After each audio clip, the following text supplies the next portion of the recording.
Hey guys, Life in China with Patrick. Hope all is well. We're going to do something a little bit different today. We're going to do more of a bloggy type thing as opposed to a vloggy thing at the park that I've been doing the past couple of days. Today, we are going to piss a lot of people off, probably more in particular those CIA trolls.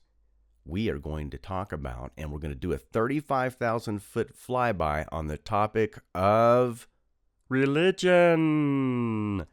I will be doing a deep dive on religion in China over the next couple of weeks. I will show you Chinese churches. They're all fake. Would you shut up? I'm talking. And mosque here in China. They're all fake. There's not 40,000 mosques and there's not like 50, 60,000 some odd churches in China. It's just all fake. It's all propaganda by the CCP. This is my show, butt out, okay? So this episode is a preamble. If you have specific questions regarding religion in China, please leave a comment. It will help me help you understand more about the faith, the different faiths here in China.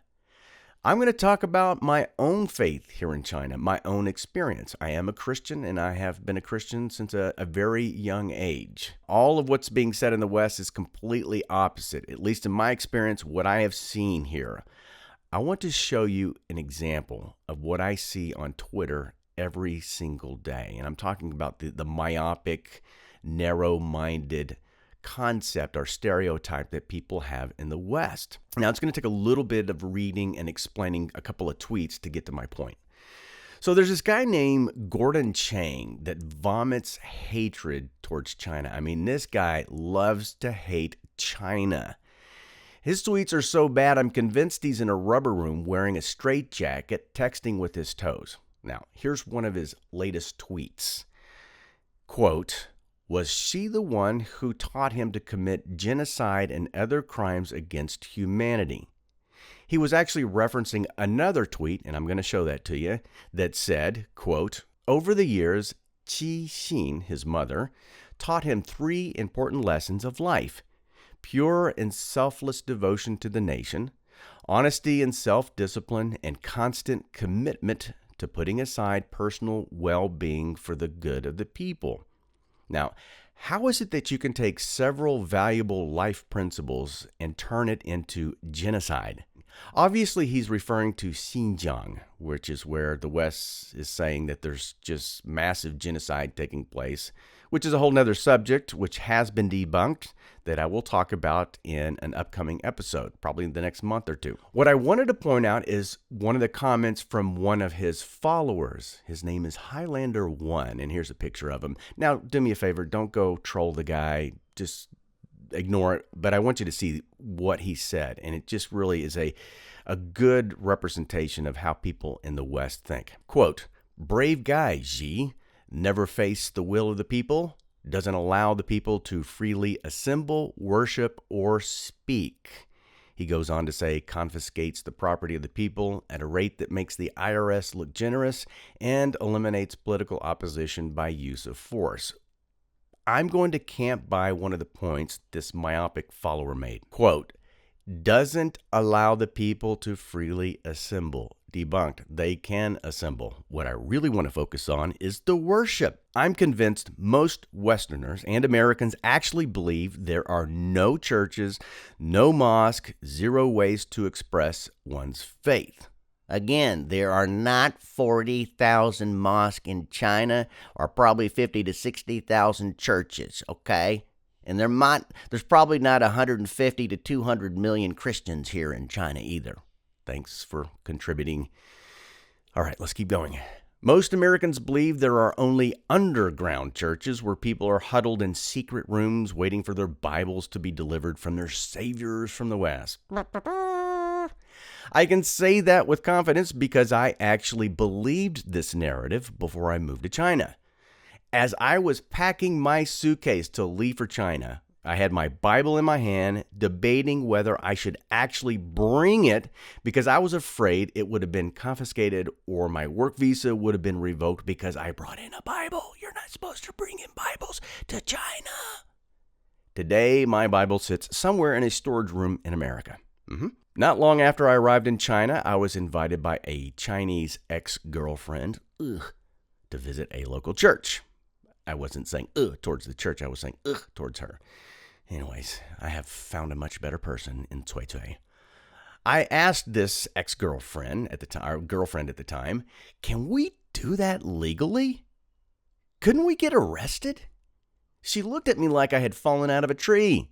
Then she said, no, we have churches here in China.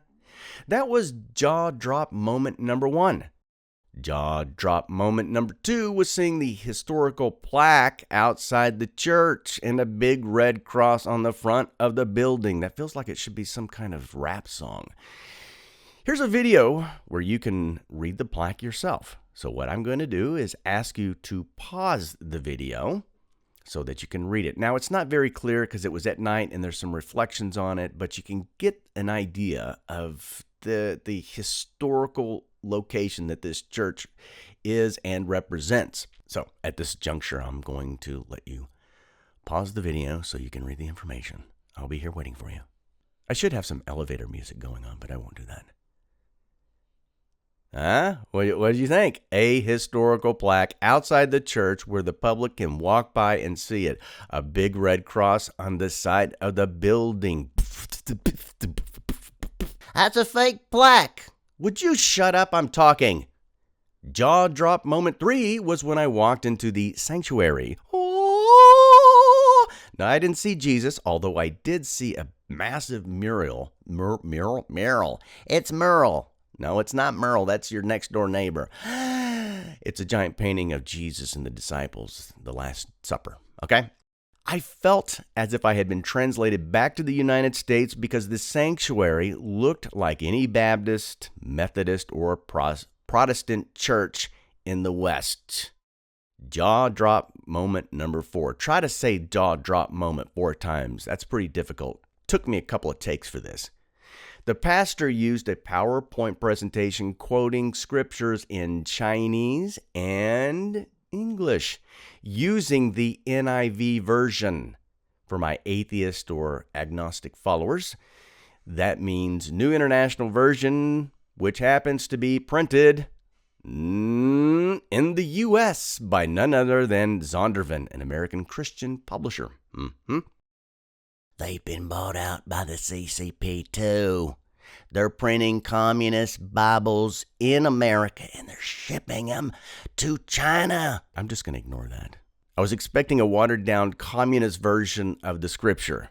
You must worship Xi Jinping.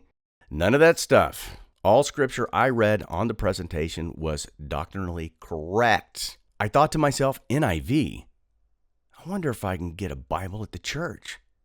Well, after the service, we found a bookstore in the church that sold communist Bibles. No, they didn't sell communist, but would you stop interrupting me? I'm just trying to help with your show here. You're making it worse, all right? Just chill. Go outside and drink some tea or something, all right? Okay, I'll be quiet. I'm going to get some coffee. You want any? No, I don't want any coffee. Just shut up and go. All right, I'm out of here. They had full Chinese version and Chinese/English versions that were printed by none other than Zondervan out of the U.S.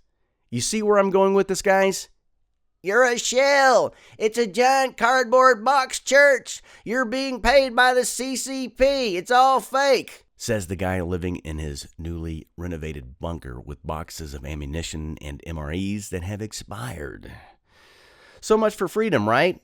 I like the spaghetti ones. They're pretty good. I thought you were going to get some coffee. Okay, I'll shut up. I'm going on.